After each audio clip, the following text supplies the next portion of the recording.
அனைத்து உயிரும் ஒன்றென்று அறிந்த அடிப்படையில் ஆற்றும் கடமையெல்லாம் அன்பின் செயலாகும். இவரின் உரையை கேட்கும் பொழுதெல்லாம் நினைவுக்கு வரும் அருட்தந்தையின் இவ்வரிகள் இவருக்கும் பொருத்தமாகவே இருக்கும். ஏனெனில் அன்பில் சிறந்த தவமில்லை என்னும் இவரின் நூலும் இதனையே கூறுகிறது. பேசா பொருளை பேச நான் துணிந்தேன், கேட்கா வரத்தை கேட்க நான் துணிந்தேன். மண்மீதுள்ள மக்கள், பறவைகள், விலங்குகள், பூச்சிகள் யாவும் என் வினையால் இடும்பை தீர்ந்தே இன்பமுற்று அன்புடன் இணங்கி வாழ்ந்திடவே செய்தல் வேண்டும். தேவதேவா பாரதியின் இவ்வரிகள் உலகெங்கும் உள்ள உயிர்கள் வேற்றுமை களைந்து அமைதியாக வாழ்தல் வேண்டும் என்ற மகாகவியின் வேண்டுதலாக இருப்பதை காண முடிகிறது. அதனை அடிப்படையாக கொண்டே உலக அமைதிக்கு வேதாத்திரியம் என்ற பொருண்மையில் இன்று சிறப்புரையாற்ற இருக்கிறார். மல்லிகைப்பூவுக்கு அறிமுகம் தேவையா? எனினும் இந்த மண்ணில் வளர்ந்துள்ள புதிய செடிகளுக்காக இம்மாமன்றத்தில் மல்லிகைக்கோர் அறிமுகம்.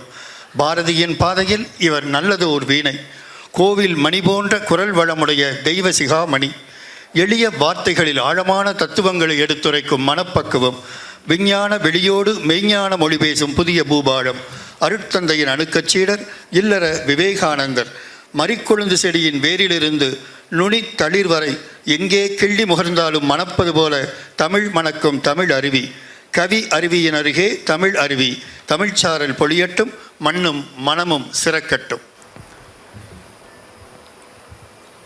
அருள் தந்தையின் 114வது பிறந்த நாள் விழாவை முன்னிட்டு நடைபெறுகின்ற இந்த புனிதமான நிகழ்ச்சியில்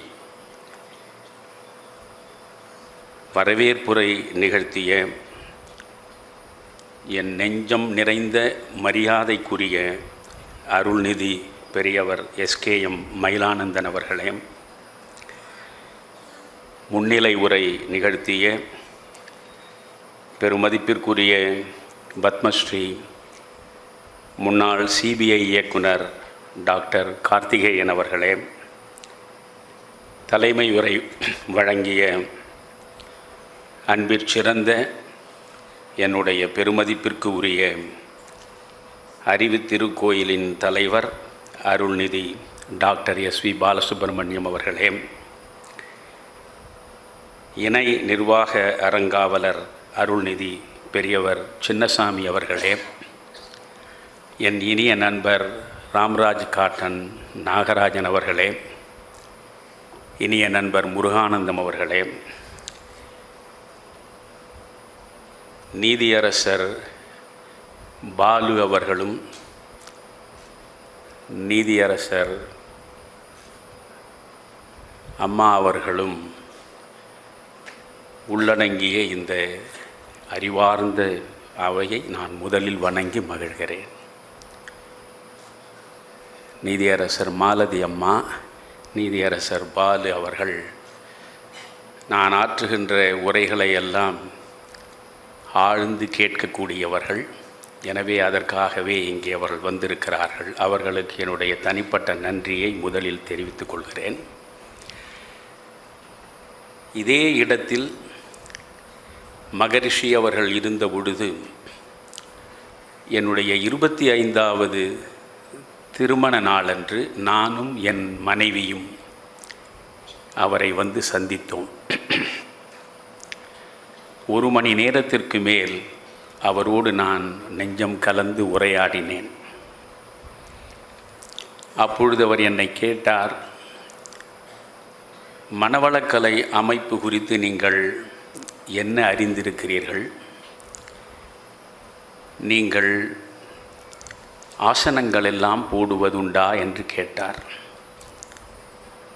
ஐயா, நான் மாநிலக் கல்லூரியில் 1966 சேர்ந்த நாள் தொட்டு முறையாக ஆசனங்கள் அனைத்தையும் பயின்று அவற்றை நான் செய்து கொண்டிருக்கிறேன் என்றேன். உடனே மகரிஷி சொன்னார், நீங்கள் கடுமையான ஆசனங்கள் அனைத்தையும் இளம் பருவத்தில் எளிமையாக செய்யலாம். ஆனால் வயது ஏற ஏற கடுமையான ஆசனங்களை நீங்கள் தவிர்த்து விட வேண்டும். 90 வயது கடந்த நிலையிலும் மனவளக்கலை அமைப்பின் மூலமாக வழங்கப்படுகிற இந்த யோகாசன பயிற்சிகளில் நீங்கள் ஈடுபட்டால் எளிய முறையில் உங்கள் உடல், உள்ளம், ஆன்மா மூன்றையுமே நீங்கள் வளமாக வைத்து கொள்ள முடியும். எனவே என்னோடு ஒரு 5 நாட்கள் இங்கே இருந்து நீங்கள் இவற்றையெல்லாம் பெற்றால் நான் மகிழ்வேன் என்றார். நான் இங்கே 5 நாட்கள் இருந்து மகரிஷி அவர்கள் முன்னிலையிலேயே பயிற்சியை பெற்றேன். எனக்கும் அருள்நிதி என்று ஒரு சிறப்பினை அவர் வழங்கினார். அடுத்த மாதம் எனக்கும் என் மனைவிக்கும் திருமணம் நடந்து 50 ஆண்டுகள் நிறைவுறுகின்றன.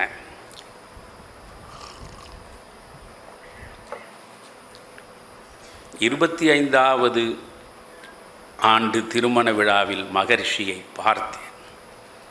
50வது ஆண்டு திருமண விழா நெருங்குகிற நேரத்தில் மகரிஷியை குறித்து உங்களிடம் பேசுவதற்கான ஒரு வாய்ப்பு மகரிஷியின் அருளால் கனிந்திருக்கிறது என்பதை நினைந்து நான் நெகிழ்கிறேன். நான் சென்ற முறை பேசுகிற பொழுதும் இதே இடத்தில் சொல்லியிருக்கிறேன்.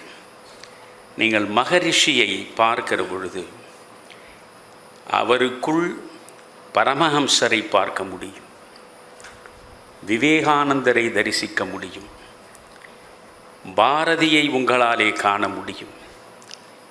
வேதங்களும் உபனிஷதங்களும் வழங்கி இருக்கக்கூடிய அத்துணை பேருண்மைகளின் வடிவமாக மகரிஷியை உங்களாலே தரிசிக்க முடியும். இங்கே இருக்கக்கூடிய மனிதர்கள் மகரிஷியின் வாழ்க்கை வரலாறை படித்திருக்க வேண்டும். எஸ்பிபி ஐயா அவர்கள் அதிலிருந்து தான் ஒரு சம்பவத்தை எடுத்து காட்டினார். இந்த எண்ணம் ஆராய்தல் என்பது ஒவ்வொரு இளைஞனும் மகரிஷியினுடைய வாழ்க்கை வரலாற்றை படிக்க வேண்டும். கூடுவாஞ்சேரி என்கிற குக்கிராமத்தில் பிறந்து 3வது வகுப்போடு பள்ளிக்கல்வியை முடித்து கொண்ட ஒரு மனிதன் இன்றைக்கு உலகளாவிய பெருமைக்குரிய மனிதராக உயர்ந்திருக்கிறார் என்றால் அவருடைய வரலாற்றை படிக்கக்கூடிய இளைஞன் அதைவிட பெரிய பாடத்தை வேறு எங்குமே கற்க முடியாது. பாரதி சொல்லுவான், உலகப் பெருமையை அடைய வேண்டும் என்றால் இடையறாமல் உழைத்து கொண்டே இருக்க வேண்டும் என்கிறான். இடையறாமல் உழைப்பவன் எவனோ அவனுக்குத்தான் உலகப் பெருமை தானாகவே வந்து வாய்க்கும் என்கிறான். அப்படி இறுதி நாள் வரையில் இடையறாமல் உழைத்து கொண்டிருந்தவர்தான் மகரிஷி அவர்கள். மகரிஷியினுடைய தத்துவங்களை, கோட்பாடுகளை மிக எளிதாக மக்களிடம் கொண்டு சேர்க்க முடியும். மகரிஷி சொல்கிறார், அன்பு முறையும் இறை நெறியும் கொண்டு இந்த உலகம் திருந்த வேண்டும். ரொம்ப எளிமையாக இருக்கிறது. இந்த உலகம் திருந்த வேண்டும். உலகம் முழுவதும் பூசலற்று, போரற்று, பிணக்கற்று, இணக்கமாக வாழ வேண்டும். இதற்கு என்ன செய்ய வேண்டும்? அன்பை அடிப்படையாக கொள்ள வேண்டும். அறத்தை அடிப்படையாக கொள்ள வேண்டும். அன்பு முறையும் அறநெறியும் கொண்டு இந்த உலகம் திருந்த வேண்டும்.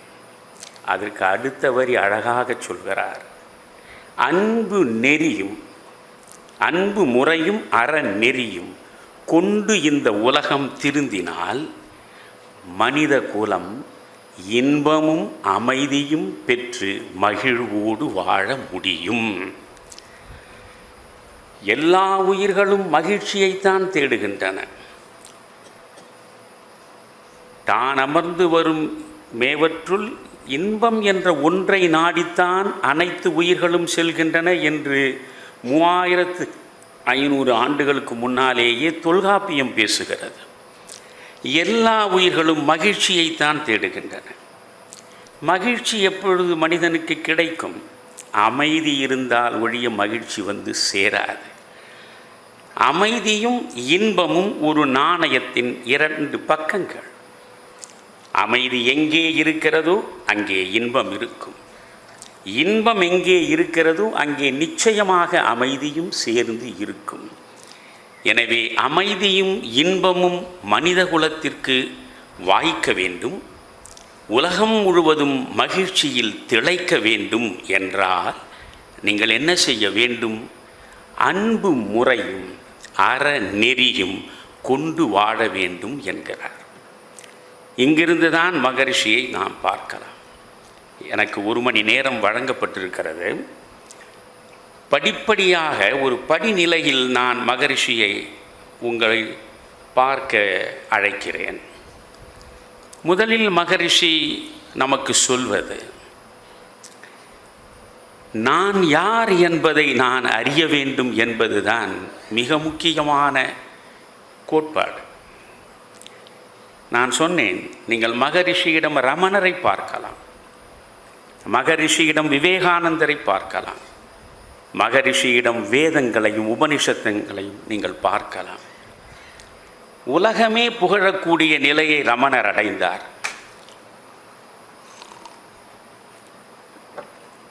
வேறொன்றுமில்லை, ஒரே ஒரு கேள்வியைத்தான் அவர் முன்வைத்தார். நான் யார்? நான் யார்?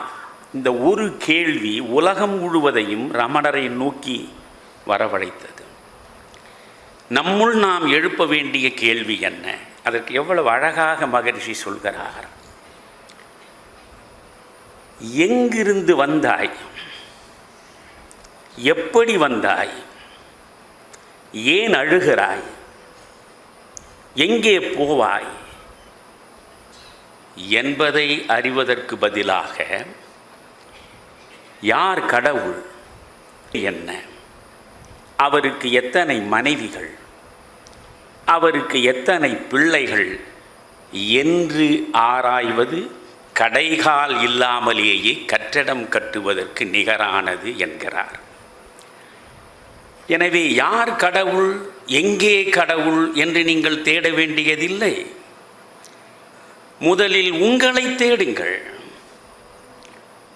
உங்களை தேடுவதை விட்டுவிட்டு நீங்கள் எதையோ தேடுவதன் மூலம் ஒரு நன்மையையும் அடைய முடியாது. நான் புத்தர் பிரானுடைய வரலாற்று சம்பவங்களில் ஒன்றை உங்களுக்கு சொல்கிறேன்.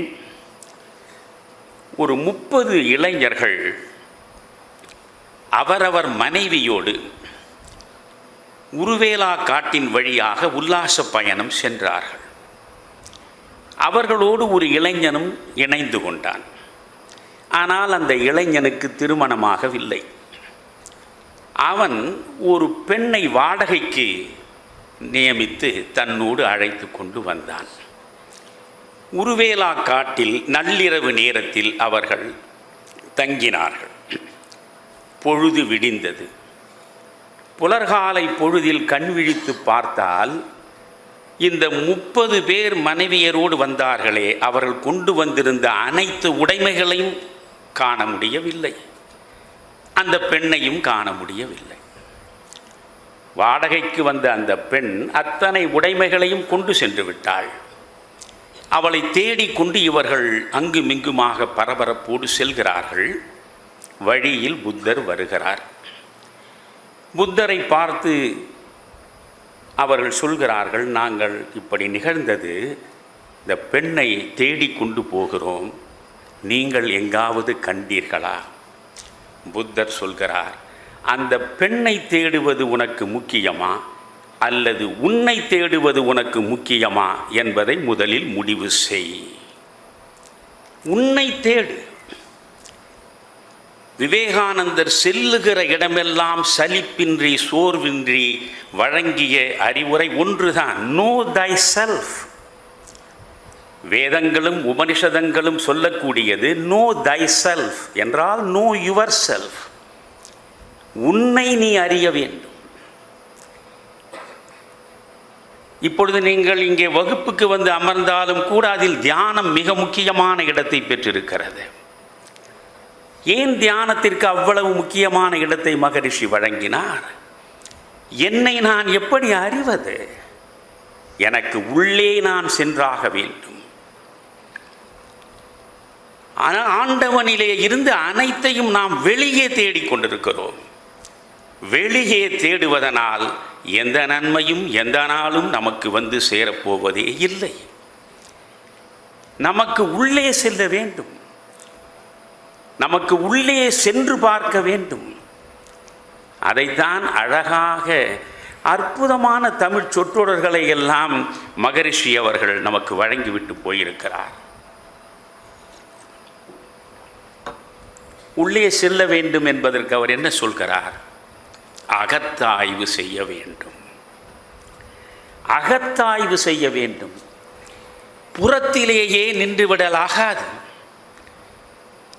அதனாலேதான் வள்ளலார் தனித்திரு, விழித்திரு, பசித்திரு என்கிறார். எனக்கு பேராச்சரியம் அவருடைய வாழ்க்கை வரலாற்றை படிக்கிற பொழுது, மகரிஷியின் வாழ்க்கை வரலாற்றை.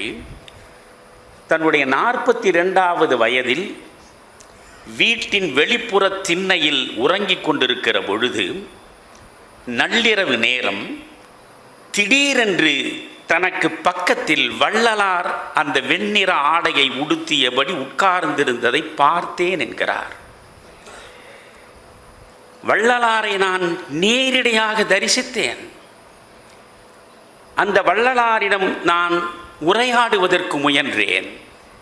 அப்பொழுது வள்ளலார் சொன்னார், ஒன்றும் பேசாதே, உன்னோடு நான் 10 ஆண்டுகள் இருப்பேன், 10 ஆண்டுகள் உன்னோடு இருப்பேன் என்று சொல்லிவிட்டு கணப்பொழுதில் அவர் காணாமல் போய்விட்டார். அதற்கு பிறகு எனக்குள்ளே ஒரு அதிசயம் நடந்தது. வள்ளலாரை நான் தரிசித்ததற்கு பிறகு நான் எழுதிய எழுத்துக்கள் அனைத்திலும் தத்துவமே தானாக வந்து வாய்த்தது. செய்திகள் அனைத்தும் செறிவாக வந்து சேர்ந்தன.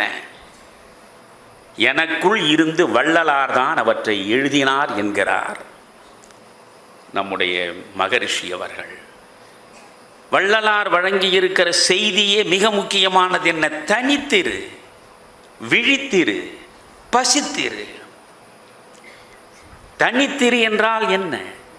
காலம் முழுவதும் கும்பலிலேயே கூடி கூடி கழித்து, கும்பலிலேயே இருந்து ஒரு நாள் கண் மூடுகிற பொழுது உங்களை நீங்கள் அறியாமலேயே மறைந்து விடுவீர்கள். இருக்கிற வரையில் நீங்கள் யார் என்ற கேள்விக்கு விடை கிடைக்காது. அதனால் உங்களை நீங்கள் அறிய வேண்டும்.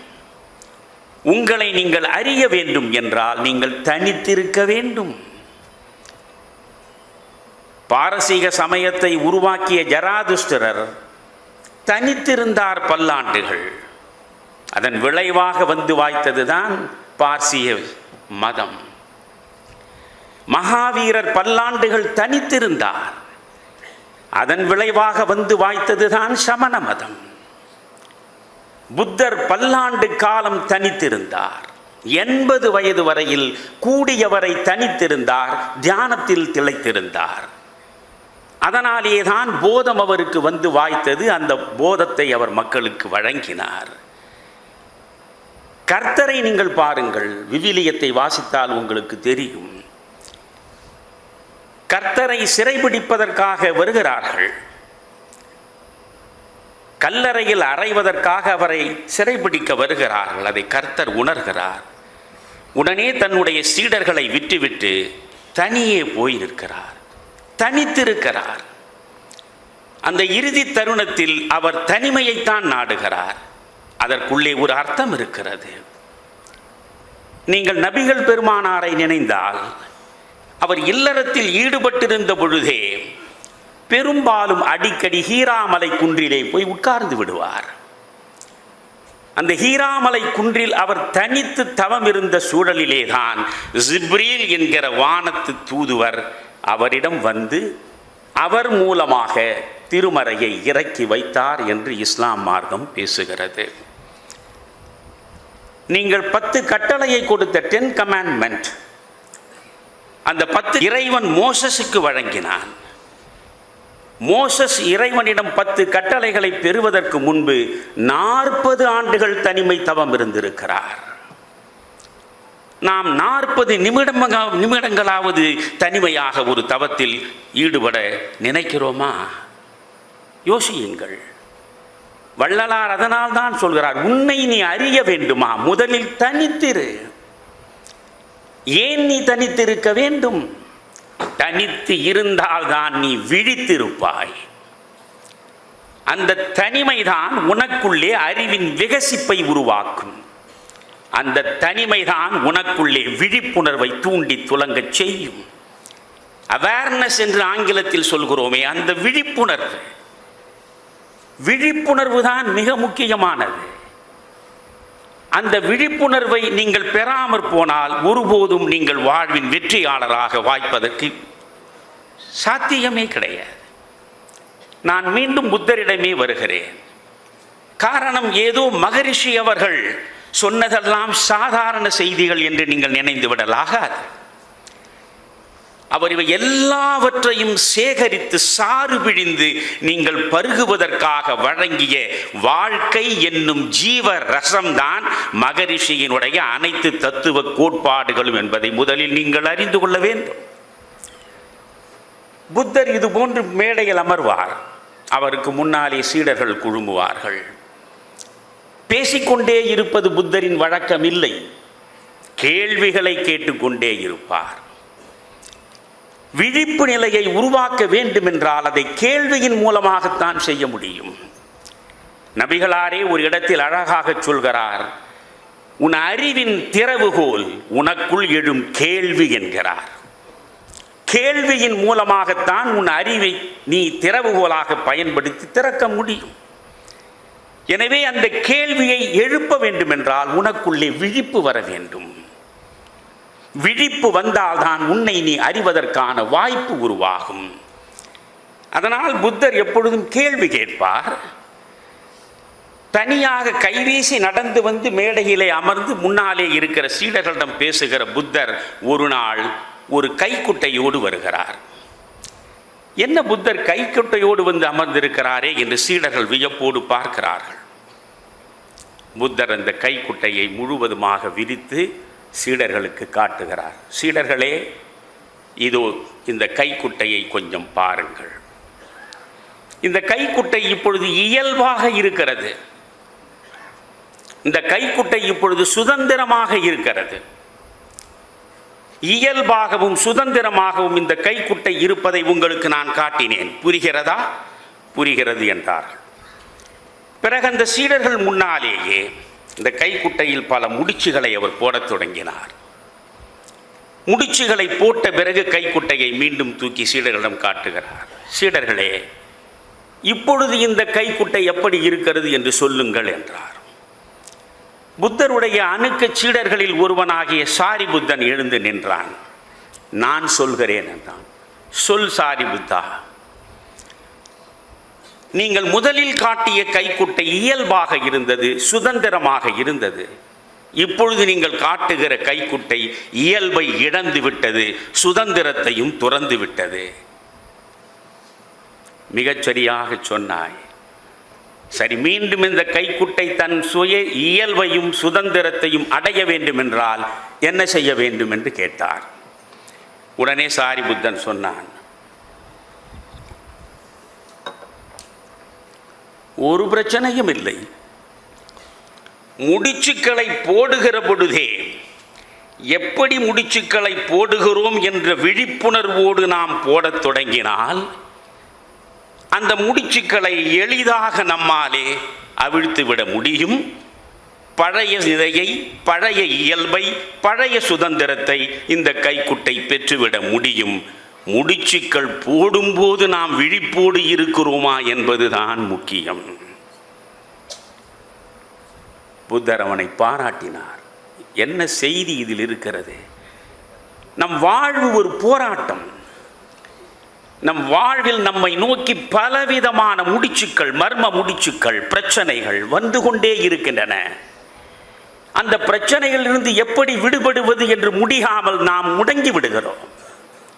புத்தர் சொல்வதை புரிந்து கொள்ளுங்கள். எந்த பிரச்சனை உனக்கு முன்னாலே வந்தாலும் அந்த பிரச்சனை எந்த வடிவத்தில் எப்படி வருகிறது என்று விழிப்புணர்வோடு நீ பார்த்தால் அந்த பிரச்சனையிலிருந்து எளிதாக நீ விடுபட்டு விட முடியும் என்பதுதான் செய்தி. எனவே இந்த விழிப்புணர்வை அடைந்தால்தான் அறிவு விகசிக்கும். மகரிஷி சொல்கிறார், ஆண்டவனை பற்றியே அவர் பேசுவதில்லை, அறிவுதான் ஆண்டவன்.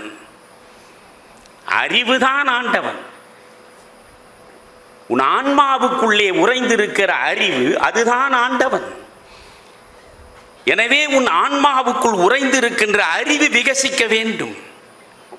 அறிவை வளர்ப்பதன் மூலம்தான் ஆன்மாவை வளர்க்க முடியும் என்கிறார் மகரிஷி. அப்படியானால் இந்த அறிவை வளர்ப்பது எப்படி? விழிப்புணர்வை உருவாக்குவதன் மூலம்தான். நீங்கள் அறிவுக்குள்ளே தான் ஆன்மாவில் தான் அறிவு இருக்கிறதா? ஆன்மாதான் இறைவனா? எத்தனையோ வடிவங்களில் கடவுளை நாம் கையெடுத்து கும்பிட்டு கொண்டிருக்கிறோமே, மகரிஷி அவற்றையெல்லாம் பொருட்படுத்தவில்லையே. அறிவுதான் கடவுள் என்று சொல்கிறாரே என்று கேட்டால் வேதம் அதைத்தான் சொல்கிறது. அத்தனை வேதங்களும் அதைத்தான் சொல்கின்றன. அறிவுதான் கடவுள். பிரம்மம் என்பது வேறொன்றும் இல்லை, அறிவுதான். அகம் பிரம்மாஸ்மி என்கிறது வேதம். அகம் பிரம்மாஸ்மி என்றால் என்ன? என் அகத்தில் நான் தான் கடவுளாக இருக்கிறேன். பிரஜ்ஞான பிரம்ம என்கிறது வேதம். பிரஜ்ஞான பிரம்ம என்றால் என்ன? என் பேருணர்வு தான் எனக்குள் இருக்கக்கூடிய பிரம்மம், எனக்கான கடவுள். அயம் ஆத்மா பிரம்மம் என்கிறது வேதம். அயம் ஆத்மா பிரம்மம் என்றால் என்ன? என் அகம்தான் எனக்கான கடவுள், அதற்குள்ளேதான் பிரம்மம் இருக்கிறது. தத்துவம் அசி என்கிறது வேதம். தத்துவம் அசி என்றால் என்ன? நீ அதுவாக இருக்கிறாய். நீ அதுவாக இருக்கிறாய் என்றால் நீ எதுவாக இருக்கிறாய்? நீதான் கடவுளாக இருக்கிறாய். இந்த 4 வேதங்களும் வழங்கி இருக்கிற 4 மகா வாக்கியங்களை முதலிலே புரிந்து கொள்ளுங்கள். 4 மகா வாக்கியங்களும் உங்களுக்கு தெளிவுபடுத்துவது பிரம்மம், பேராற்றல், அதுதான் இறையாற்றல். அந்த இறையாற்றல் எங்கே இருக்கிறது? உன் ஆன்மாவுக்குள்ளே இருக்கிறது. பாரதி இதை அப்படியே தெளிவுபடுத்துகிறான். அவன் வேதங்களையும் உபனிஷதங்களையும் மூல மொழியிலேயே படித்தறிந்தவன். எனவே அந்த வேதங்களும் உபனிஷதங்களும் வழங்கக்கூடிய அந்த செய்தியை அப்படியே எடுத்து உள்ளதனைத்திலும் உள்ளொளியாகி ஒளிர்ந்திடும் ஆன்மாவே. நன்றாக கவனியுங்கள். உள்ளதனைத்திலும் உள்ளொளியாகி ஒளிர்ந்திடும் ஆன்மாவே, இங்கு கொள்ளற்கரிய பிரம்மம் என்றே மறை கூவல் கேளீரோ. எத்தனை பொருள்கள் இருக்கின்றன, எத்தனை உயிர்கள் இருக்கின்றன. அவை அத்தனையிலும் இருப்பது, உள்ளொளியாக இருப்பது எது? ஒளிர்ந்திடும் ஆன்மா. இந்த ஆன்மா என்பது எது? அதுதான் பிரம்மம் என்று வேதம் கூறுகிறதே, அதை நீங்கள் அறிய மாட்டீர்களோ என்று பாரதி பேசுகிறான். எனவே இந்த பிரம்மம் என்பதுதான் நமக்குள்ளே இருக்கிறது. நமக்குள் இருக்கிற ஆண்டவனை நாம் அறியாமல் எங்கெங்கோ சென்று நாம் ஆண்டவனை தேடிக்கொண்டிருக்கிறோம். அதனால் என்ன செய்ய வேண்டும்? உள்முகமாக நாம் செல்ல வேண்டும். உள்முகமாக நீங்கள் செல்ல வேண்டும் என்றால் உங்கள் மனதுக்குள்ளே செல்ல வேண்டும். ஒரு இடத்தில் மகரிஷி மிக அழகாக சொல்கிறார், உன் சொல், உன் சிந்தனை, உன் சொல், உன் செயல் மூன்றின் இயக்க களமாக இருப்பது உன்னுடைய மனம். உன்னுடைய சிந்தனையின் இயக்க களம் எது? மனம். உன் சொல்லின் இயக்க களம் எது? மனம். உன் செயலின் இயக்க களம் எது? மனம். எனவே மனம்தான் மிக முக்கியம். அதனாலேதான் மண் பிளஸ் இதன் மனிதன் என்று பெயர் வந்தது. வடமொழியில் மனுஷன் என்றால் மனசிலிருந்து வந்தவன் மனுஷன். ஆக மனம்தான் முக்கியம். மனமது செம்மையானால் மந்திரம் செபிக்க வேண்டா என்கிறார் சிவவாக்கியார். எந்த மந்திரத்தையும் நீங்கள் உச்சரிக்க வேண்டியதில்லை.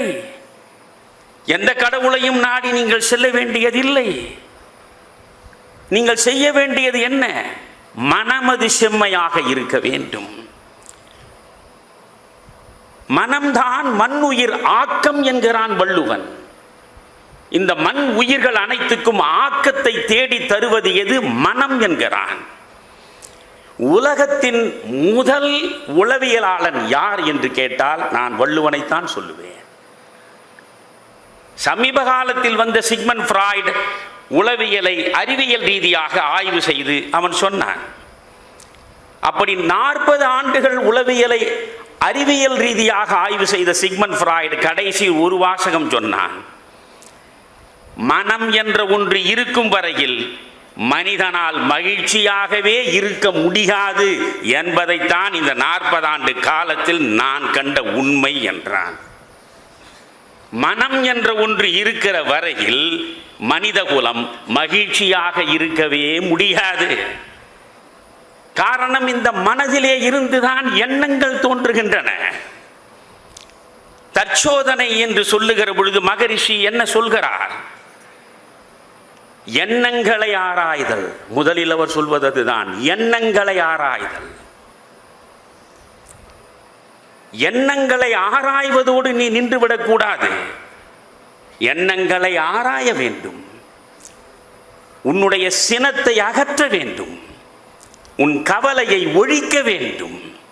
நீ யார் என்பதை கண்டெடுக்க வேண்டும். இவற்றிலெல்லாம் ஈடுபட வேண்டும் என்றால் நீ அகத்தாய்வு செய்ய வேண்டும் என்பதுதான் மகரிஷி சொல்வது. நான் எளிமையாக உங்களுக்கு ஒன்று சொல்கிறேன்.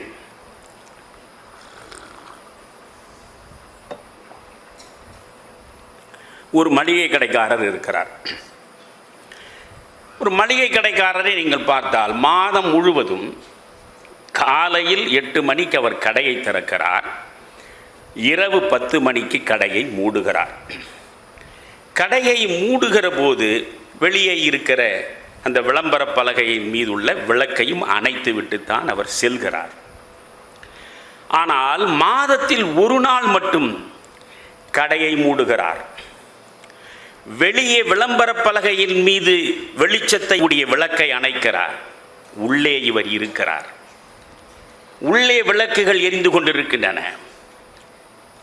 இந்த மளிகை வியாபாரி என்ன செய்கிறார்? ஒரு மாதமாக நாம் பல்வேறு பொருள்களை வாங்கி வைத்ததில் எந்தெந்த பொருள் விற்றது, எந்தெந்த பொருள் விற்காமல் தேங்கிவிட்டது, எந்த பொருள் விற்று நமக்கு லாபத்தை கொடுத்தது என்று முதலில் ஒரு பட்டியல் போடுகிறார். இந்த பொருளை மேலும் வாங்க வேண்டும் என்று முடிவெடுக்கிறார். இதன் மூலம் லாபம் பெருகும். இன்னொரு பக்கம் பார்த்தார், பொருள்கள் தேங்கி கிடக்கின்றன. இனி இந்த பொருள்களை வாங்குவதனால் நட்டம் அதிகரிக்கும், எனவே இவற்றை தவிர்த்து விட வேண்டும் என்கிறார். யோசியுங்கள். இதற்குத்தான் ஸ்டாக் டேக்கிங் என்று ஆங்கிலத்திலே சொல்கிறார்கள். நான் என்ன சொல்கிறேன்? ஒரு மளிகை கடைக்காரர் வணிகத்தில் வெற்றி பெறுவதற்கே மாதம் ஒரு நாள் ஸ்டாக் டேக்கிங் எடுக்கிறார். லாபம் தரக்கூடியது எது என்று இனம் கண்டு அதை மேலும் வாங்குகிறார். நட்டம் தரக்கூடியது எது என்று இனம் கண்டு அதை தவிர்த்து விடுகிறார். என்றால் வணிகத்தில் வெற்றி பெறுவதற்கு ஒரு மளிகை கடைக்காரர் ஸ்டாக் டேக்கிங் எடுக்கிறார். வாழ்க்கையில் வெற்றி பெறுவதற்கு நாம் என்றாவது ஸ்டாக் டேக்கிங் எடுக்கிறோமா? யோசியுங்கள். அந்த ஸ்டாக் டேக்கிங் தான் உள்ளே செல்வது. இருண்டு கிடக்கின்ற இதய குகைக்குள்ளே செல்ல வேண்டும். அந்த இதய குகைக்குள்ளே சென்று அறிவு வெளிச்சத்தின் மூலம் இருட்காட்டை அழித்து உள்ளே என்ன இருக்கிறது என்று ஆராய வேண்டும். அப்படி ஆராய்கிற போதுதான் மண்டி கிடக்கக்கூடிய அழுக்குகள் நமக்கு புலப்படும். எனவே எவற்றை தவிர்ப்பது, எவற்றை ஏற்பது என்ற நிலைக்கு நாம் வர முடியும். இன்னும் விளக்கமாக உங்களுக்கு சொல்வதென்றால் ஒரு ஜென் கதை சொல்கிறேன்.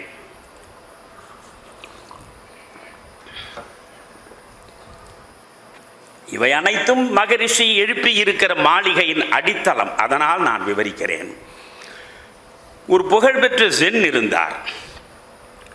அந்த ஜென்னிடம் பல பேர் வாழ்க்கை கலை குறித்து பாடம் பயின்றார்கள். ஜென் என்பது ஒன்றும் இல்லை. இங்கிருந்து சென்ற புத்த மதம் அது மெல்ல சீனாவுக்குள்ளே நுழைந்தது. அதை நுழைத்தவனே போதி தர்மன் என்கிற தமிழன் தான். அந்த போதி தர்மன் கொண்டு போய் சேர்த்தான். மகாயான புத்த மதத்து பிரிவை அவன் இங்கிருந்து கொண்டு போனான். கிபி 8ஆம் நூற்றாண்டில் சீனாவுக்குள்ளே அவன் சென்றான். இப்பொழுதும் நீங்கள் ஷாலின் டெம்பிள் என்று சொல்லுவார்கள், மார்ஷியல் ஆர்ட் எல்லாம் பேசுகிறார்களே, அவை அனைத்துக்கும் பிதாமகன் போதி தர்மன் தான். அந்த போதி தர்மன் அங்கே கொண்டு போன பொழுது தியானத்தை தன்னுடைய சீடர்களிடம் அவன் வலியுறுத்தினான். வடமொழியில் தியானம் என்பது தியான் என்று சொல்லப்படும். இந்த தியான் என்பது மெல்ல மெல்ல மருவி கொரியா வழியாக ஜப்பானுக்கு செல்லுகிற பொழுது ஜென் என்று ஆகிவிட்டது. இன்றைக்கு ஜப்பானியர்களுடைய வாழ்வியல் முறையை வகுத்து கொடுப்பதே ஜென் தான். அந்த ஜென் தத்துவங்களை எல்லாம் நீங்கள் தேடி படிக்க வேண்டும். ஜென் என்பது வேறொன்றும் இல்லை, உன் வாழ்வில் எது உனக்கு எதிராக வந்தாலும் இயல்பாக நீ கடந்து செல்ல வேண்டும் என்பதை உணர்த்துவதுதான் ஜென். அந்த ஜென் ஞானி உட்கார்ந்திருக்கிறார். அவர் சீடர்களிடம் போதனை செய்து கொண்டிருக்கிற நேரத்தில் அந்த ஊரிலேயே மிகப்பெரிய பணக்கார பிரமுகர் அவரை பார்க்க வருகிறார். அவரை பார்க்கிற பொழுது ஜென்னுக்கே வியப்பாக இருக்கிறது. வந்தவர் இவரை தொழுதார், அவருடைய பக்கத்தில் அமர்ந்தார். ஜென் அவரை பார்த்து கேட்கிறார், நீங்கள் என்ன இங்கே வந்திருக்கிறீர்கள் என்றார். அவர் சொன்னார், ஒன்றுமில்லை, நான் எப்பொழுதுமே நல்லவனாக இருக்க ஆசைப்படுகிறேன். நன்றாக கேளுங்கள், நல்லவனாக இருக்க ஆசைப்படுகிறேன். நல்ல எண்ணங்கள் எனக்குள்ளே மலர வேண்டும் என்று தவிக்கிறேன். என்னமோ தெரியவில்லை, நான் கெட்டவனாகவே வாழ்கிறேன். கெட்ட எண்ணங்கள் தான் என் இருதயத்திற்குள்ளேயே மண்டி கிடக்கின்றன. நான் நல்லவனாக வாழ்வதற்கு ஒரு வழியை நீங்கள் சொல்ல வேண்டும் என்றார். கிருஷ்ண பரமாத்மா துரியோதனனோடு உரையாடுகிற பொழுது கிருஷ்ண பரமாத்மா அறக்கருத்துக்களை துரியோதனனுக்கு வழங்குகிறார். அப்பொழுது துரியோதனன் சிரித்து கொண்டே சொல்கிறான், கிருஷ்ணா, நீ சொல்லி எந்த தர்மத்தையும் அறிய வேண்டிய நிலையில் நான் இல்லை. எனக்கு எல்லா தர்மங்களும் தெரியும். ஆனால் என்னமோ தெரியவில்லை, அதர்ம பாதையிலே தான் நான் சென்று கொண்டே இருக்கிறேன். தர்மம் தெரிகிறது, ஆனால் பயணம் அதர்மத்தின் வழியே தான் நடக்கிறது. அதை என்னால் தடுக்க முடியவில்லை என்று அன்று சொன்னது போல இன்று இந்த பணக்காரர், நான் நல்லவனாக இருக்க விரும்புகிறேன், ஆனால் கெட்டவனாகவே இருக்கிறேன். நல்ல எண்ணங்கள் என் இருதயத்தில் நிரம்ப வேண்டும் என்று தவிக்கிறேன், ஆனால் கெட்ட எண்ணங்கள் மட்டுமே சூழ்ந்து என்னை தொல்லைப்படுத்துகின்றன. இதை நீங்கள் அகற்றி என்னை நல்லவனாக்க வேண்டும் என்றார். அவ்வளவுதானே, இப்பொழுது நொடி பொழுதில் உங்களை மாற்றி விடுகிறேன் பாருங்கள் என்றார் ஜென்.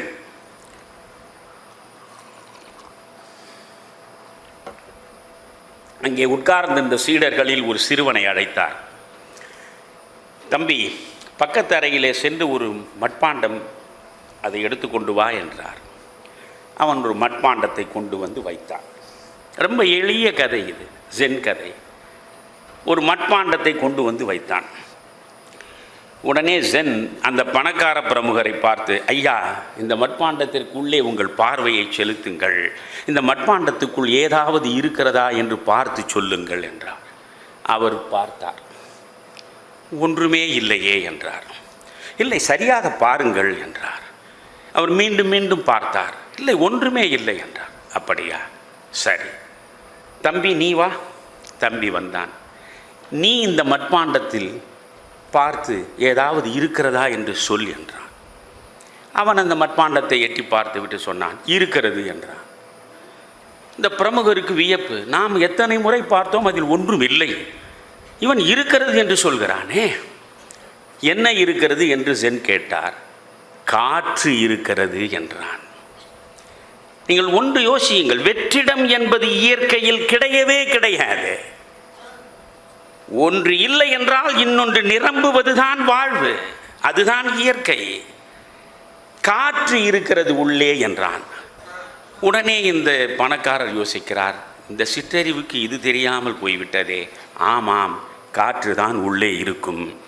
சரி, அடுத்து ஜென் கேட்டார், இந்த பானையிலிருந்து காற்றை நீங்கள் வெளியே கொண்டு வர வேண்டும். ஆனால் பானைக்கு எந்த சேதாரமும் வந்துவிடக்கூடாது. பானை உடையாமல் காற்றை நீங்கள் வெளியே கொண்டு வர முடியுமா என்று கேட்டார். அவர் சொன்னார், என்ன அநியாயம், பானைக்குள் இருக்கிற காற்று வெளியே வர வேண்டுமென்றால் பானையை உடைத்தால் தானே அது வெளியே வரும் என்றார். அப்படியா, சரி தம்பி நீ வா, இந்த பானைக்குள் காற்று இருக்கிறது என்று நீதானே சொன்னாய். ஆமையா, பானைக்குள் இருக்கிற காற்றை நீ இந்த பானைக்கு சேதாரம் இல்லாமல் நிச்சயம் முடியும் ஐயா. எப்படி முடியும்? அவன் விறுவிறு என்று அறைக்கு போனான். இன்னொரு மட்பாண்டம் முழுவதும் தண்ணீரை நிரப்பினான். அந்த தண்ணீரை கொண்டு வந்தான். இந்த மட்பாண்டத்தில் முழுக்க அந்த தண்ணீரை ஊற்றினான். தண்ணீர் நிரம்ப நிரம்ப நிரம்ப உள்ளிருந்த காற்று வெளியேறியது. மட்பாண்டம் முழுவதும் தண்ணீர் நிரம்பியது. காற்று முழுவதுமாக வெளியேறிவிட்டது.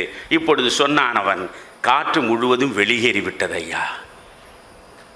அந்த பணக்காரனை பார்த்து சென்று சொல்கிறார், புரிகிறதா உனக்கு?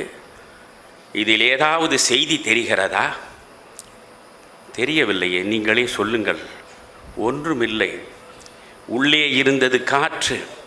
அந்த காற்றை வெளியே கொண்டு வருவதற்கு அந்த பையன் வேறொன்றும் செய்யவில்லை, பானையை உடைக்கவில்லை. தண்ணீரை ஊற்றினான், காற்று வெளியேறிவிட்டது. நீயும் உன் இதயத்தை உடைக்காதே. உன் இதய பானையில் மண்டி கிடக்கக்கூடிய கெட்ட எண்ணங்கள் அனைத்தும் விட்டு விலக வேண்டும் என்றால் நல்ல எண்ணங்களாலேயே முழுக்க முழுக்க அந்த இதய பானையை நிரப்பு. நல்லதை நினை, நல்லதை சிந்தி, நல்லதை படி, நல்லதையே எந்த நேரத்திலும் பாவி. தானாகவே நீ நல்லவனாகி விடுவாய் என்றார். அப்படி என்றால் எல்லாவற்றுக்கும் அடிப்படை மனம்தானே. அதனாலே தான் வள்ளுவனை நான் உலகத்தின் முதல் உளவியலாளன் என்று சொன்னேன். அறம் சார்ந்து நீங்கள் வாழ வேண்டுமா? பண்பாடு மிக்க வாழ்வை நீங்கள் அடைய வேண்டுமா? அமைதியும் இன்பமும் செறிந்த வாழ்வு உங்களுக்கு தேவையா? ஒன்றும் செய்ய வேண்டியதில்லை, ஒன்றை மட்டும் செய்யுங்கள். என்ன செய்ய வேண்டும்? மனத்துக்கண் மாசிலன் ஆக வேண்டும். எப்படி 2000 ஆண்டுகளுக்கு முன்னாலே வள்ளுவன் சொல்கிறான் பாருங்கள். மனத்துக்கண் மாசிலன் ஆதல் அனைத்து அரண் ஆகுல நீர பெற. மனதில் உள்ள மாசை அகற்று. ஏன்? மனதிலேதான் எண்ணங்கள் பிறக்கின்றன. எண்ணங்கள் தான் வார்த்தைகளாக வந்து விழுகின்றன. வார்த்தைகள் தான் உன் செயலுக்கான உந்து சக்தியாக நிற்கின்றன. உன் செயல்தான் உன் வாழ்வுக்கான விளைவை தேடி கொடுக்கிறது. எனவே அனைத்துக்கும் அடிப்படையாக இருப்பது அந்த மனம். அந்த மனதை சுத்தப்படுத்த வேண்டும். மாணிக்க வாசகர் சொல்லுவார், கோயிலுக்கு நீ போக வேண்டுமா? இன்னென்னார் தான் கோயிலுக்கு போக வேண்டும். உயர் ஜாதிக்காரன் தான் கோயிலுக்கு போக வேண்டும்.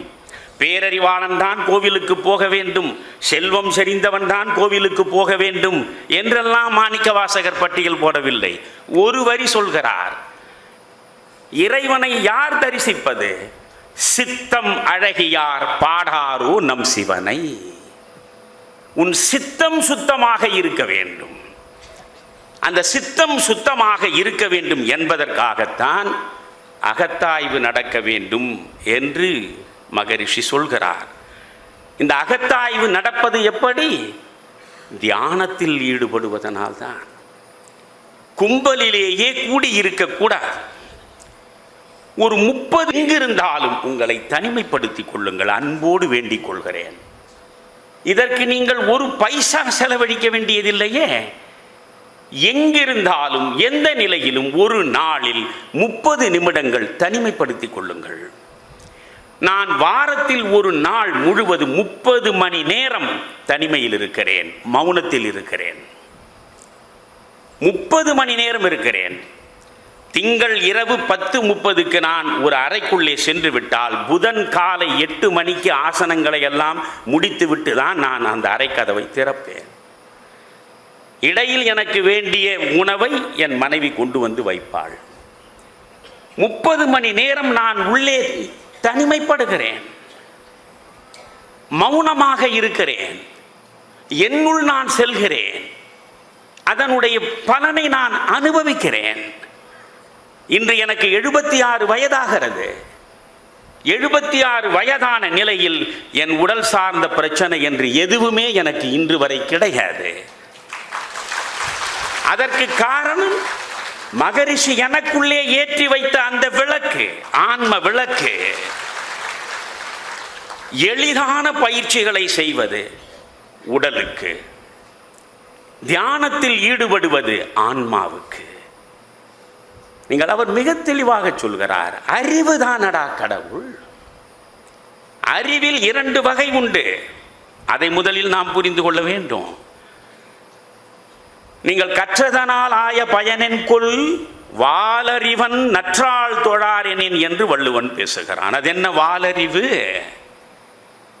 வாலறிவு என்பது வேறு, நூலறிவு என்பது வேறு. நீங்கள் எத்தனை புத்தகங்களை படித்தாலும் you will get only information. You cannot acquire knowledge. You cannot reach wisdom.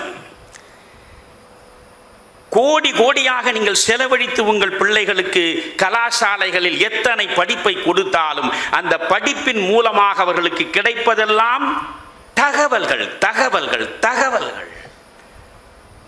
அந்த தகவல்கள் உங்களை ஞானியாக்காது. ஞானி ஆவதற்கு இந்த தகவல் தான் உங்களுக்கு தடைச்சுவராக இருக்கும். தகவலிலே இருந்து விடை பெற்று அறிவுக்கு வர வேண்டும்.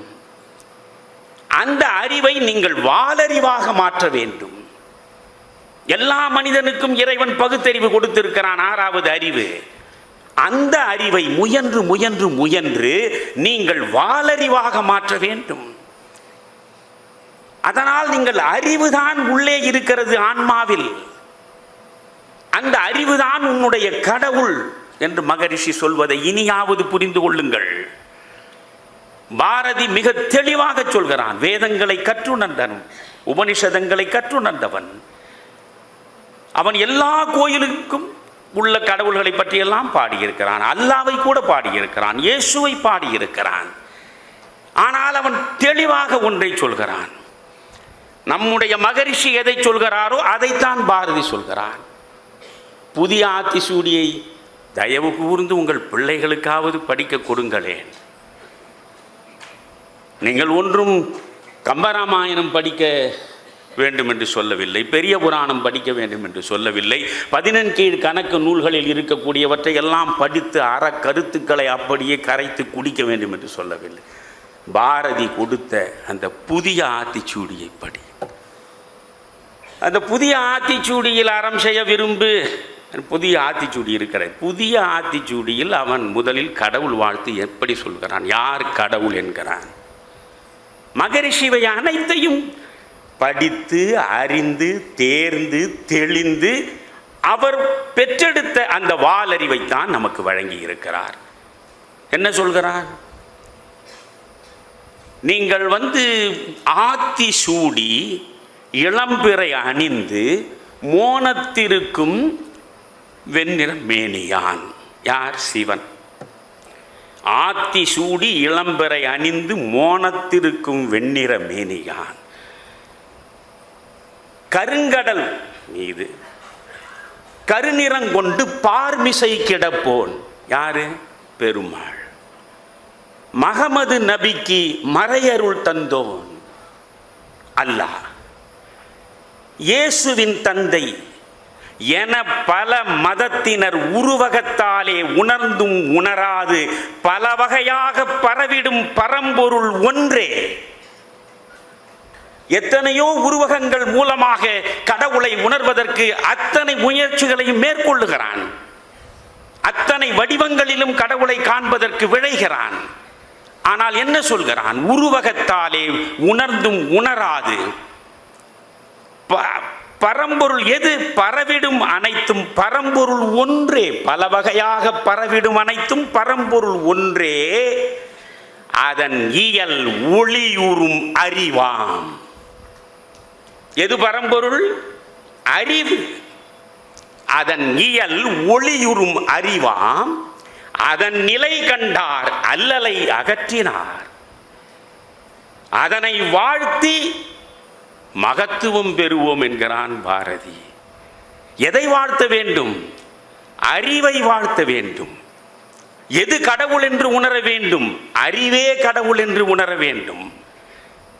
காரணம், அந்த அறிவுதான் ஆன்மாவுக்குள்ளே இருக்கிறது. அந்த ஆன்மாவில் உறைந்து கிடக்கிற அறிவை நீ உணர்ந்து விட்டால் நீ கடவுளை கண்டெடுத்து விட்டாய் என்பதுதான் முக்கியம். இன்னும் தெளிவாக பாரதி சொல்கிறான், மிக மிக தெளிவாக நாம் புரிந்து கொள்கிறார் போல் சொல்கிறான். 1000 தெய்வங்கள் உண்டென்று தேடி அலையும் அறிவிலிகால் என்கிறான். நம்மை முட்டாள்கள் என்கிறான். 1000 தெய்வங்கள் உண்டென்று தேடி அலையும் அறிவிலிகால் சுத்த அறிவே சிவம் என்று கூறும் சுருதிகள் கேளீரோ. எப்படியெல்லாம் சொல்கிறான் பாரதி. சுத்த அறிவுதானடா சிவம். அந்த சுத்த அறிவுதான் சிவம் என்று சுருதியே கூறியிருக்கிறது. சுருதி என்பது வேதம். வேதமே கூறியிருக்கிறது. அதனால் நாம் முதலில் ஒன்றில் தெளிவாக வந்து நிற்க வேண்டும். ஒரு நாள் ஒரு 30 நிமிடம் தயவு செய்து உங்களை பாதம் பணிந்து நான் வேண்டுகிறேன். உலகம் அமைதியாக இருக்க வேண்டும் என்றால் முதலில் நீங்கள் அமைதியாக இருக்க வேண்டும், இல்லையா? அதை எவ்வளவு அழகாக மகரிஷி சொல்கிறார். தான், குடும்பம், சுற்றம், சமுதாயம், உலகம் என்ற 5 கோணங்களில் நீ உன்னை ஆராய வேண்டும். தான், குடும்பம், சமுதாயம், பிறகு உலகம், சுற்றம். பொழுது சுற்றுப்புற சூழலை கெடுத்து வைத்ததனாலே தானே வயநாடு வரையில் அத்தனை விபத்துகள் வந்து சேர்ந்திருக்கின்றன. பிரபஞ்சத்தில் நீங்கள் அனைத்துமே ஹார்மனி என்று சொல்லுவார்கள். இணக்கத்தோடு தான் செயற்படுகின்றன. ஒத்திசைவோடு தான், ஒழுங்கமைதியோடு தான் அனைத்து பொருள்களும் இயங்குகின்றன. ஒத்திசைவே இல்லாமல், ஒழுங்கமைதியே இல்லாமல் முரண்பட்டு நிற்கக்கூடிய ஒரே படைப்பு இந்த மனித படைப்பு தான். எனவே இந்த மனித படைப்பு முரண்பட்ட நிலையிலிருந்து விடுபட வேண்டும் என்றால் தான், பிறகு தன் குடும்பம், அதற்கு பிறகு சுற்றுப்புறம், பிறகு சமுதாயம், பிறகு உலகம் என்று 5 கோணங்களில் நீ சிந்தித்து அவற்றை நீ கணித்து, எவ்வளவு அழகாக சொல்கிறார் பாருங்கள். சிந்தித்து அவற்றை நீ கணித்து,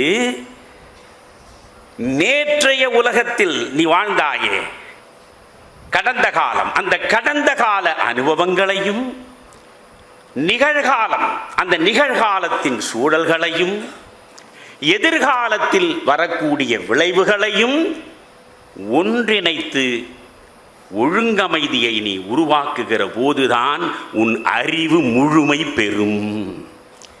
முழுமை பெற்ற அறிவுதான் ஞான நிலையில் உன்னை கொண்டு போய் உட்கார வைக்கும்.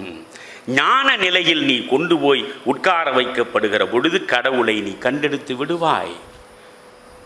வாழ்வை எப்படி வகுக்கிறார்?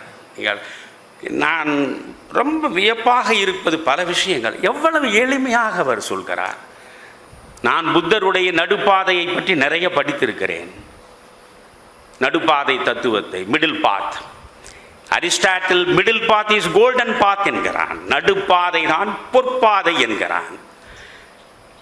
இந்த புத்தருடைய தத்துவத்தில் நீங்கள் நடுப்பாதையை பார்க்கிற போது, அரிஸ்டாட்டில் சொல்லுகிற அந்த கோல்டன் பாத் எது என்று பார்க்கிற பொழுது கிடைக்காத தெளிவு மகரிஷி எளிமையாக சொல்வதில் உங்களுக்கு கிடைக்கும். வாழும் வழி என்ன என்கிறார். வாழும் வழி எப்படி நீங்கள் வகுத்துக் கொள்ள வேண்டும்? உணவு, உறக்கம், உழைப்பு, உடல் இன்பம், சிந்தனை, அதாவது சிந்தனைக்குள் இருக்கிற எண்ணம். உணவு மிதமாக இருக்கட்டும். உணவை முற்றாக தவிர்த்தால் நீ நலிவுற்று இறந்து போவாய். உணவை அதிகமாக நீ உண்ணத் தொடங்கிவிட்டால் அதுவே உனக்கு நோயாக மாறி மரணமடைவாய். நீ வாழ வேண்டும். அதற்கு உணவு அளவோடு இருக்க வேண்டும். உறக்கம், உறக்கமே இல்லாமல் இலக்குவனை போல நீ இருந்தால் உன் ஆயுள் குறையும். அதற்காக நீ கும்பகர்ணனைப் போல உறங்கிக் கொண்டே இருந்தாலும் தாமசம் எழும், உன்னுடைய அறிவு மழுங்கும், உன் ஆயுள் முடியும். உணவு மிதமாக இருக்க வேண்டும், உறக்கம் மிதமாக இருக்க வேண்டும், உழைப்பு மிதமாக இருக்க வேண்டும். 24 மணி நேரமும் நீங்கள் உழைத்துக் கொண்டே இருக்கலாகாது. அதனால் உழைப்பும் மிதமான இடத்தில் இருக்க வேண்டும். உடல் இன்பம், புலன் இன்பம், எந்த இன்பமாக இருந்தாலும் அந்த இன்பத்தில் மிதமான நிலையில் தான் நீங்கள் நிற்க வேண்டும். புரிகிறதா? சிந்தனை தொடர்ந்து நீங்கள் சிந்தனையில் ஈடுபட்டு கொண்டிருந்தால், எண்ணங்களை வளர்த்து கொண்டே இருந்தால் மூளை கொதித்து செத்து போவீர்கள். சிந்தனையே இல்லை என்றால் நீங்கள் மனிதனாகவே இருக்க முடியாது. தொகார்தோ என்கிற ஒரு மிகப்பெரிய அறிஞன் ஒற்றை வரி சொல்கிறான். ஒற்றை வரி. இவற்றையெல்லாம் நாம் படிக்க வேண்டும். I think, O therefore I ஆம். யோசித்து பாருங்கள். ஐ திங்க் தேர்ஃபோர் ஐ ஆம். நான் சிந்திக்கிறேன், ஓ அதனால் தான் நான் மனிதனாக இருக்கிறேன். இறைவனுடைய எண்ணற்ற படைப்புகளில் நமக்கு மட்டும் கிடைத்தது 2 வரம். ஒன்று சிரிப்பு, இன்னொன்று சிந்தனை. புலி சிரித்து பார்த்திருக்கிறீர்களா? இல்லை எலி சிரித்து பார்த்திருக்கிறீர்களா? எந்த விலங்காவது எந்த பறவையாவது சிரிக்க முடியுமா? சிரிக்க தெரியாத பறவையும் விலங்கும் காலம் முழுவதும் கண்ணீர் விடுவது இல்லை. ஆனால் சிரிப்பதற்காக மட்டுமே இந்த மண்ணுக்கு வந்து சேர்ந்த மனிதன் பிறப்பு தொட்டு இறப்பு வரை அழுது கொண்டே இருக்கிறான். காரணம் என்ன? சிரிக்க தெரியாத விலங்குகள், சிரிக்க தெரியாத பறவைகள் ஏன் கண்ணீர் விட்டு அழுவதில்லை? அவற்றிற்கான தேவை குறைவு. தேவை குறைவு. ஒரு சிங்கம் மானை வேட்டையாடுகிறது. அந்த மானை கொன்று புசிக்க தொடங்குகிறது. அதனுடைய பசி நிறைவடைந்த உடனே அதை விட்டு விட்டு போய்விடும். அடுத்த வேளைக்கு நமக்கு பசிக்குமே, அடுத்த நாளும் பசிக்குமே. அதனால் இதை கொண்டு போய் குகையிலே வைத்து கொஞ்சம் கொஞ்சமாக நாம் சாப்பிடுவோம் என்று எந்த சிங்கமும் முயல்வதில்லை. அந்த நேர பசி நிறைவடைந்து விடுகிறது, அது சென்று கொண்டே இருக்கும். ஆனால் மனிதர்களாகிய நாம் தானே ஃப்ரிட்ஜ் வாங்கி வைத்திருக்கிறோம். எந்த ஒன்றையும் எவனுக்கும் தருவதில்லை என்ற முடிவோடு தான் நாம் ஃப்ரிட்ஜ் வாங்கி வைத்திருக்கிறோம். ஒரு மாவை எடுத்து ஃப்ரிட்ஜில் வைத்து வார கணக்கில் அதை எடுத்து வெவ்வேறு வடிவங்களில் நாமே சாப்பிடுகிறோம். நான் அதைத்தான் ஒரு இடத்தில் சொன்னேன். நான் சின்னஞ்சிறு பையனாக இருக்கிற பொழுது முதலில் என்னுடைய தாயும் தந்தையும் எப்படி வாழ்கிறார்களோ அங்கிருந்து தான் உங்களுக்கான வாழ்வே தொடங்கும். என் தாய் மிகச்சரியாக 8 மணிக்கு நாங்கள் உண்பதற்கு முன்பு ஓரளவு சோறு, கொஞ்சம் குழம்பு, கொஞ்சம் காய்கறியை ஒரு பாத்திரத்தில் தனியாக எடுத்து வைப்பார். மிகச்சரியாக 8 மணிக்கு வருவான் இந்த ராப்பிச்சைக்காரன். அம்மா என்று ஒரு குரல் கொடுப்பான். உடனே அவர் போய் அந்த தட்டில் உள்ளதை அவனுக்கு கொடுத்து விட்டு வருவார். நிறைய ராப்பிச்சைக்காரர்கள் நான் இளம் பருவத்தில் பார்த்திருக்கிறேன். இன்றைக்கு சென்னையில் ராப்பிச்சைக்காரனே கிடையாது. அப்படி என்றால் சென்னை சொர்க்க பூமி ஆகிவிட்டதா? எவனும் கொடுக்க தயாராக இல்லை. அதற்காகத்தானே வைத்திருக்கிறான் ஃப்ரிட்ஜ். நீங்கள் ஃப்ரிட்ஜ் இல்லாத போது கூட பார்த்தால் இவனுக்கு பயன்படாத கெட்டு போனதை அதை கொண்டு போய் ரொம்ப கருணையோடு பிச்சைக்காரனுக்கு போடுவான். அவ்வளவு மலினமாக மனம் நம் சுருங்கி விட்டோம். உள்ளதில் உயர்வானதைத்தான் அடுத்தவனுக்கு நீங்கள் வழங்க வேண்டும். நபிகளார் ஒரு முறை வீதியில், கடை வீதியில் நடந்து செல்கிறார். அவர் ஏழ்மையும் எளிமையுமாக வாழ்ந்தவர். அவர் உள்ளே ஒரு கிழிந்த ஆடையை அணிந்திருக்கிறார். அந்த கிழிந்த ஆடையின் கிழிசலை மறைப்பதற்காக மேலே ஒரு ஆடையை போட்டுக்கொண்டு நடக்கிறார். அவரோடு அவருடைய தோழர்கள் நடக்கிறார்கள். எதிரே ஒருவன் வந்தான். அவன் குளிரில் நடுங்குகிறான். நபிகளாரை பார்த்து, ஐயா ஒரு ஆடை கொடுத்தால் போதும். உடனே அவர் மேலே இருக்கிற நல்ல ஆடையை அவனுக்கு கொடுத்து விட்டு கிழிசலோடு அவர் தன் பயணத்தை தொடர்கிறார். பக்கத்தில் இருந்த சீடர் கேட்கிறார், இந்த கிழிசலை நீங்கள் அவனுக்கு கொடுத்திருக்கலாமே, அதை விட்டு மேலே இருந்த நல்ல ஆடையை ஏன் தந்தீர்கள்? அப்பொழுது பெருமானார் சொல்கிறார், எதை எவனுக்கு கொடுப்பதாக இருந்தாலும் உன்னிடம் இருப்பதிலேயே உயர்வானது எதுவோ அதை நீ கொடுத்து பழக வேண்டும், அப்பொழுதுதான் அல்லாஹ்வின் கருணையை நீ அடைய முடியும் என்கிறார். நண்பர்களே, வாழ்க்கைக்கான வழியை எப்படி அவர் வகுத்து கொடுத்திருக்கிறார். இப்பொழுது 5 வகை சொன்னேன் நான் மகரிஷியில. அதாவது தான், குடும்பம், சுற்றம், சமுதாயம், உலகம் என்று பார். 5 கோணங்களில் பார்த்து உன்னுடைய வாழ்வை நடத்து என்று வாழும் வழி காட்டுகிறார் இல்லையா? 2000 ஆண்டுகளுக்கு முன்னாலே வள்ளுவன் எவ்வளவு தெளிவாக சொல்கிறான். நீ சம்பாதித்த பொருளை நீ என்ன செய்ய வேண்டும், எப்படி செலவழிக்க வேண்டும், இதைவிட துல்லியமாக எவனும் எந்த நாட்டிலும் சொன்னது கிடையாது. ஒரே ஒரு குறள் 1.25 அடி 7 சீர் எவ்வளவு தெளிவாக சொல்கிறான். நீ பணம் வைத்திருக்கிறாய், உன் மாத ஊதியமும் கையிலே இருக்கிறதா, அதை எப்படி செலவழிக்க வேண்டும்? தென்புலத்தார், தெய்வம், விருந்து, ஒக்கல், தான் என்றாங்கு 5புலத்து 6 ஓம்பல் தலை. உன் வருவாயை எப்படி நீ பகுத்து தர வேண்டும்? முதலில் தென்புலத்தார், உன் மூதாதையர்களுடைய வணக்கத்திற்காக. அந்த மூதாதையர்கள் இல்லை என்றால் நீ இல்லை. அதனால் மூதாதையர்களை வழிபடுவதற்காக ஒரு பகுதியை நீ வைத்துவிடு. தெய்வம், அந்த தெய்வம் இல்லை என்றால் நீ இல்லை. எனவே நன்றி கடன் பட்டு அந்த தெய்வத்திற்கு ஒரு பங்கை வை. தென்புலத்தார், தெய்வம், விருந்து. விருந்து என்றால் தமிழில் புதுமை என்று பொருள். நான் சோறு போடுகிறேன், நான் உதவி செய்கிறேன் என் தம்பிக்கு என்றால் அது விருந்து அல்ல, அது தானம் அல்ல. அதனால் விருந்து எந்த வகையிலும் நமக்கு அறிமுகமே இல்லாதவன் நம் வீட்டு வாசலில் வந்தால் அவனை வரவே. அடுத்து தெய்வம், அடுத்து விருந்து, அடுத்து ஒக்கல். ஒக்கல் என்றால் உறவு. பிரித்து பிரித்து நீங்கள் கொடுத்து மகிழ வேண்டும் என்பதுதான் வள்ளுவன் அன்று சொன்னது, மகரிஷி இன்று சொல்வது.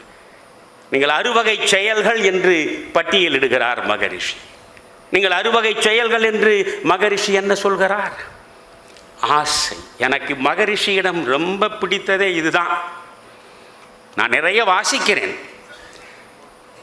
ஆனால் மிக மிக பிடித்ததாக என் நெஞ்சுக்கு நெருக்கமாக ஒன்றை மகரிஷி தான் கொடுத்தார். மனிதனை அலைக்கழிப்பது ஆசைதான், மனதை அழுக்காக்குவதும் ஆசைதான், மனிதனுக்கு சகலவிதமான துயரங்களையும் கொண்டு வந்து சேர்ப்பதும் ஆசைதான்.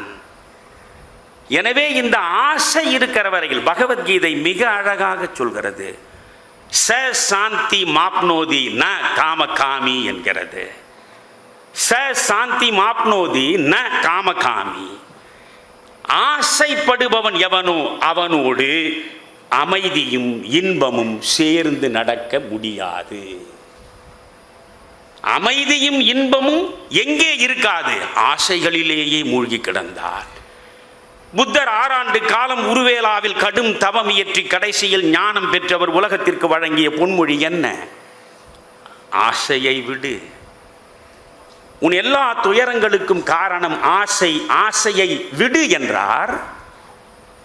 ஆசையை விடு, முற்றாக ஆசையை துறந்து விடு என்று சொல்கிறார்.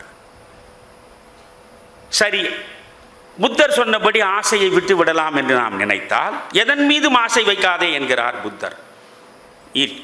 இனி நான் புத்தர் வழியில் தான் நடப்பது என்று முடிவெடுக்கிறேன். பிறகு நான் திருக்குறளை எடுத்து படிக்கிறேன்.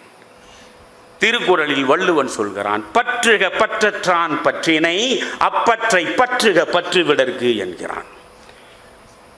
ஆசை என்பது தானே பற்றுகளை உருவாக்குகிறது. இந்த பகவத்கீதையை நீங்கள் படிக்க வேண்டும், எவ்வளவு அழகாக படிப்படியாக சொல்கிறது என்று பார்க்க வேண்டும். பொருள், பொருள்தான் பற்றை தரவு கூடியதாக இருக்கிறது. பொருள், எந்த பொருளை நீங்கள் பார்க்கிறீர்களோ அந்த பொருளின் மீது உங்களுக்கு முதலில் ஏற்படுவது என்ன? பற்று. பிறகு அந்த பற்று அந்த பொருளை அடைவதற்கான ஆசையாகிறது. பொருள், பற்று, ஆசை. அந்த ஆசை நிறைவேறாமல் நிராசையாக மாறிப்போனால் சினம் எழுகிறது, கோபம் வருகிறது. விரும்பியது கிடைக்கவில்லை என்றால் கோபம் வருகிறது. பொருள், பற்று, ஆசை, சினம். இப்பொழுது கோபம் வந்தது. சினம் என்ன செய்யும்? சினத்தினால் நினைவு தடுமாறும். நினைவு தடுமாறுவதால் புத்தி அழியும். புத்தி அழிந்தால் மனிதன் வீழ்வான். எவ்வளவு அழகாக படிப்படியாக சொல்றான் பாருங்க. அதனால் ஆசையிலிருந்து முற்றாக விடுபடு. புத்தருடைய போதம். வள்ளுவன் சொல்கிறான், எந்த ஒன்றின் மீதும் நீ பற்று வைக்காதே. எந்த ஒன்றின் மீதும் நீ பற்று வைக்காமல் வாழ வேண்டும் என்றால் ஒன்றின் மீது நீ பற்று வை. அந்த ஒன்றுதான் பற்றற்ற கடவுள். பற்றற்ற கடவுளின் மீது நீ பற்று வைத்தால் மற்ற பற்றுகளிலே இருந்து நீ விடுதலையாகி விடுவாய். பற்றுக பற்றற்றான் பற்றினை, அப்பற்றை பற்றுக பற்று விடற்கு என்றான். அப்ப கடவுள் மீது ஆசை வை என்கிறான். நான் புத்தரை புறக்கணித்து விட்டு வள்ளுவன் பக்கம் திரும்பினேன். இனி வள்ளுவர் வழிதான் நமக்கு காலத்தை கழிப்பது என்று முடிவெடுத்தேன். அதற்கு பிறகு திருமூலனை திரும்பி பார்க்கிறேன். திருமூலன் சொல்கிறான், ஆசை அருமின், ஆசை அருமின் ஈசனோடாயினும் ஆசை அருமின். கடவுள் மீது கூட நீ ஆசை வைக்காதே என்கிறான். இப்பொழுது முட்டுச்சந்தில் நான் நிற்கிறேன். புத்தன் பக்கம் போவதா, வள்ளுவன் பக்கம் போவதா, திருமூலன் பக்கம் திரும்புவதா? முட்டுச்சந்தில் நிற்கிறேன். இந்த இடத்தில்தான் மகரிஷி வந்து நிற்கிறார். மகரிஷி சொல்கிறார், மகனே, ஆசை என்ற ஒன்று இல்லை என்றால் முயற்சி என்ற ஒன்றே இருக்காது. முயற்சி என்ற ஒன்றே இல்லை என்றால் உழைக்க உன்னால் முடியாது. உழைப்பதற்கு நீ தயாராக இல்லை என்றால் வளர்ச்சியை நீ காண முடியாது. வளர்ச்சியை காண முடியாவிட்டால் மாற்றம் என்பதே உலகத்தில் நிகழாது. எனவே மாற்றத்திற்கு வளர்ச்சி, வளர்ச்சிக்கு உழைப்பு, உழைப்பு சேவா சமுதாயத்தை உருவாக்குகிற அவருடைய சிந்தனைகளை எல்லாம் பார். ஐநா சபைக்கு அவர் பரிந்துரைகளை வழங்குகிறார். ஐநா சபை என்ன செய்ய வேண்டும் என்று சொல்கிறார். இவற்றை செய்தால் உக்ரைன் போர் உண்டா? இவற்றை செய்தால் உலக நாடுகள் போர் சூழலில் அல்லல் படக்கூடிய நிலை வருமா? கொஞ்சம் யோசிக்க வேண்டும். அவர் ஐநா சபைக்கு அவர் கொடுத்திருக்க பரிந்துரைகள் அற்புதம். முதல் பரிந்துரை ஐநா சபை என்பது என்ன? உலக நாடுகள் சபை. அந்த உலக நாடுகள் சபையில் அனைத்து நாடுகளும் இடம்பெற வேண்டும்.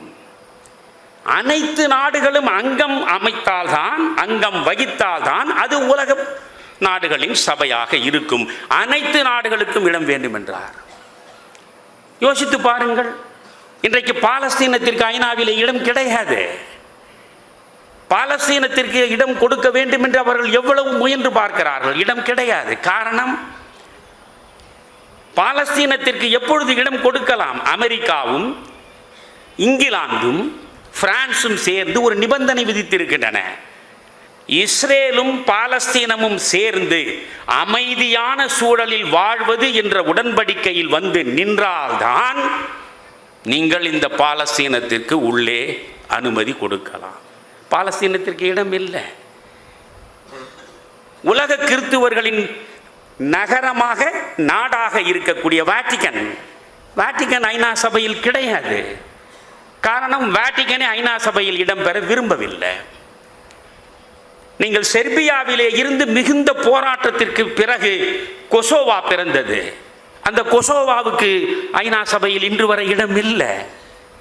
கொசோவாவுக்கு ஐநா சபையில் அங்கம் கொடுக்க கூடாது என்று ரஷ்யாவும் சீனாவும் எதிர்த்திருக்கின்றன. ஹாங்காங்குக்கு ஐநாவில் இடம் கிடையாது. கிரீன்லாந்துக்கு ஐநாவில் இடம் கிடையாது. இப்படி வரிசையாக சொல்லிக் கொண்டு போகலாம். மேற்கு சஹாராவிலே இருந்து வடக்கு சைப்ரஸிலே இருந்து தைவான் வரையில் நீங்கள் பார்த்தால் பல நாடுகள் ஐநா சபையில் இல்லை. எல்லா நாடுகளுக்கும் இடம் இருக்க வேண்டும் என்பதுதான் மகரிஷியினுடைய முதல் பரிந்துரை. இரண்டாவது, எல்லா நாடுகளும் இடம்பெற வேண்டும். அந்தந்த நாட்டு மக்கள் தொகைக்கு ஏற்ப பிரதிநிதித்துவம் வழங்க வேண்டும். எவ்வளவு அழகாக சொல்கிறார். அதற்கு அடுத்து முக்கியமானது வீட்டோ பவர் என்பது 5 நாடுகளுக்கு மட்டும்தான் இருக்கிறது.